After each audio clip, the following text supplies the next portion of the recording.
What are the grass sod varieties at Houston Grass?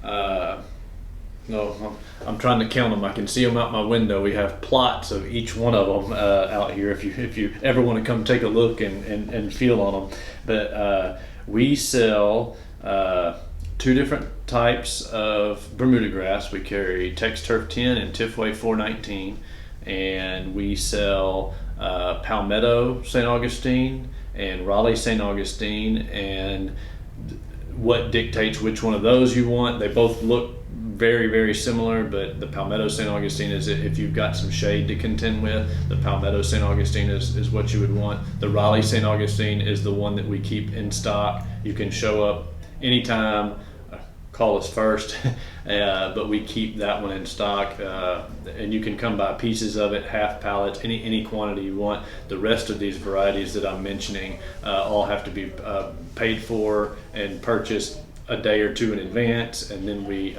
order them, and you have to get the full 450 square foot pallet. We don't sell portions of pallets for anything except the Raleigh St. Augustine.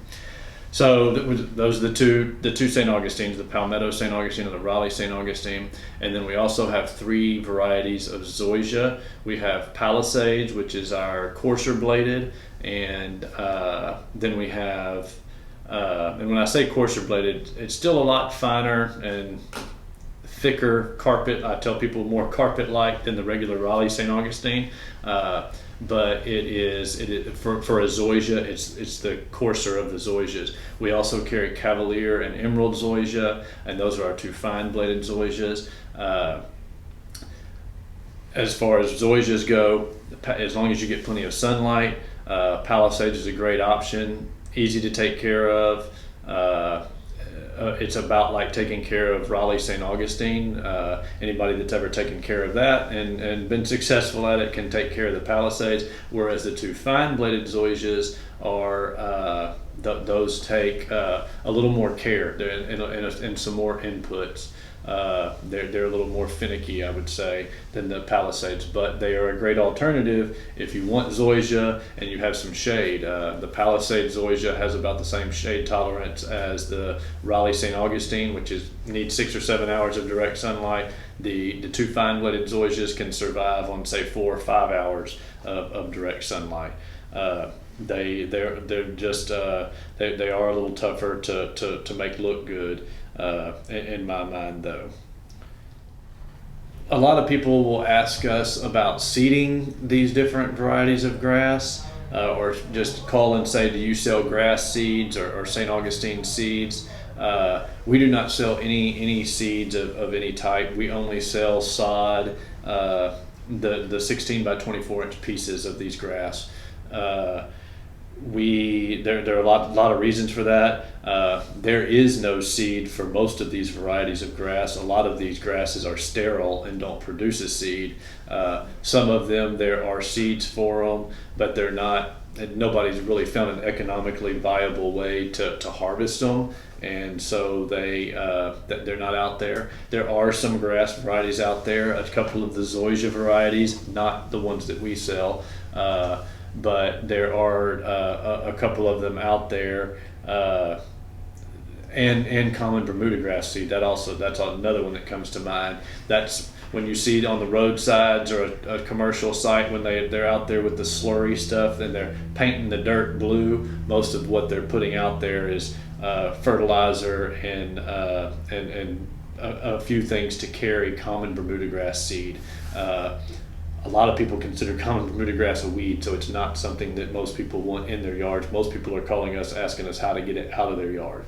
So seed is not really a viable thing in our mind. If you were to put something out there like that on bare dirt, you would be fighting the weeds for a significant amount of time until you got a full coverage to block out that sunlight and stop just natural weed seeds from germinating. In the meantime, you're going to have a science project of weeds in your backyard that you're going to have to contend with, and your soil erosion and whatnot. Every time a big rain comes, you're gonna be losing dirt. Whereas if you take solid sod, lay it out there like carpet, it's a beautiful lawn overnight. And so we do not sell any seeds of any sort.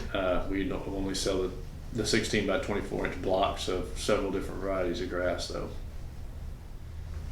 Another thing about seeding an area, or even not necessarily using seeds, but people will ask us if they've got a large area or they're trying to save money or both. The way we plant new fields is we cut the grass into, I don't know, approximately 4-inch little pieces we call plugs, and put them out there, and they cut a little divot, drop that plug in there, and a roller comes over the top of it and smashes it down, and then they water it and whatnot, and that's the way they do 10, 15, 20 acres at a time that way. The difference in them, a farm versus a homeowner, they have access to all the chemicals. They have a chemical applicator's license. Then they can go out there and they can buy the chemicals that it takes to treat the weeds in the meantime. Because, like I said earlier, if you put seeds or plugs in your yard, you're going to get every weed in the world out there, and you're going to have to find some way to combat those weeds, or they'll take over the whole yard. You'll be left with nothing but weeds. And but having you have to have access to some of these chemicals. Just going down to Home Depot and buying a bag of weed and feed, or putting Roundup out there or something like that, is not going to take care of these weeds. There are weeds that there may only be 2 or 3 different chemicals that'll kill them, and most of them we can't get our hands on. So it takes somebody like a True Green or somebody that has a chemical applicator's license. I mention these things because, as you can see, if you start adding up the prices of all these chemicals and everything else that it takes to go along with it, all of a sudden you've negated all of your savings that you thought you were getting up front by not buying solid sod.